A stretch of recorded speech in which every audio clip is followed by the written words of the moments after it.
Circus பொம்மை. Hi குட்டீஸ், இன்னைக்கு நாம ஒரு அட்டகாசமான சர்க்கஸ் பொம்மை செய்ய போறோம்.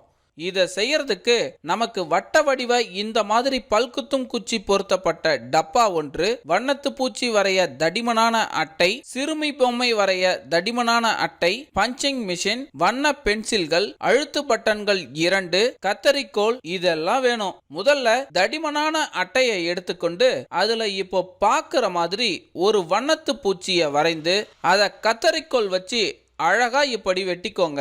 வெட்டப்பட்ட இந்த வண்ணத்து பூச்சிய வண்ண பென்சில்கள் கொண்டு அழகா கலர் பண்ணிக்கோங்க.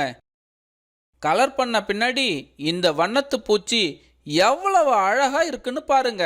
இப்போ நாம வெட்டின இந்த வண்ணத்து பூச்சியில 3 புள்ளிகள் இப்போ பார்க்குற மாதிரி பேனாவால வைக்கணும். அதுல 2 புள்ளிகள் அதோட ரெக்கை பகுதியிலும், 1 புள்ளி அதோட நடுவுல இருக்கிற உடல் பகுதியிலையும் இருக்கணும். இந்த புள்ளி வைத்த இடத்துல பஞ்சிங் மிஷின் வைத்து 3 துளைகள் போடுங்க. இப்போ இந்த 3 அழுத்து பட்டன்களையும் எடுத்துக்கிட்டு பட்டன்ல குழி போல இருக்கிற துளை பகுதி வண்ணத்து பூச்சியின் அடிப்பகுதியில் இருக்கிற மாதிரி வச்சு இதே அமைப்புல 3 பட்டன்களையும் பொருத்துங்க.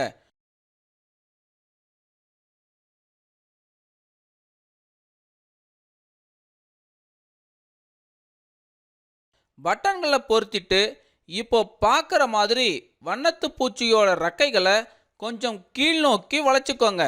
இப்போ நாம் ஏற்கனவே ரெடி பண்ணி வைத்திருந்த வட்ட வடிவ டப்பா மற்றும் பல்குத்தும் குச்சியின் உச்சி முனையில் இப்போ நாம் பார்க்குற மாதிரி வண்ணத்து பூச்சியின் நடுப்பகுதியில் இருக்கக்கூடிய அந்த பட்டனோட துளைப்பகுதியை பொருத்துங்க.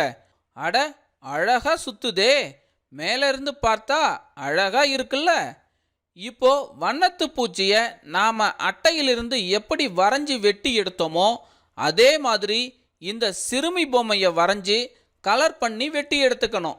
இந்த சிறுமி பொம்மையோட கைகளில் 2 புள்ளிகளையும் அதோட நடுப்பகுதியான கழுத்து பகுதியில் 1 புள்ளியும் வச்சு பஞ்சிங் மிஷின் வச்சு முன்னாடி போட்ட மாதிரி 3 துளைகளை போடுவோம். இப்போ இந்த 3 துளைகளில் பட்டன்களை பொருத்தி பொம்மையின் கைப்பகுதிகளை கீழ் நோக்கி மெதுவா வளைச்சி விட்டுட்டு முன்னாடி மாதிரியே பல்குத்தும் குச்சியோட உச்சி பகுதியில இந்த பொம்மையின் நடுப்பகுதியில் இருக்கிற பட்டனை பொருத்தி பார்ப்போமா? அட, இந்த பொம்மையும் அந்த வண்ணத்து பூச்சி மாதிரியே சமநிலையில நிக்குது. இத மெதுவா சுத்தி பார்ப்போமா? அட, இந்த பொம்மையும் அந்த வண்ணத்து பூச்சி மாதிரியே சுத்துதே.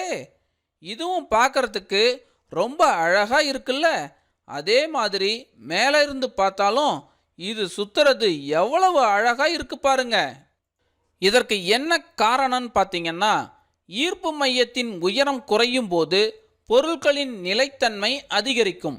இங்கு பட்டாம்பூச்சியின் சிறகுகளில் பட்டன்கள் பொருத்தப்பட்டிருப்பதால் அதன் ஈர்ப்பு மையத்தின் உயரம் குறைக்கப்பட்டுள்ளது.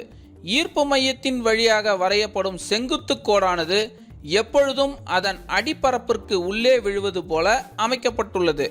ஆகவே பட்டாம்பூச்சியானது உறுதி சமநிலையில் இருக்கிறது, கீழே விழாமல் தொடர்ந்து சுழல்கிறது.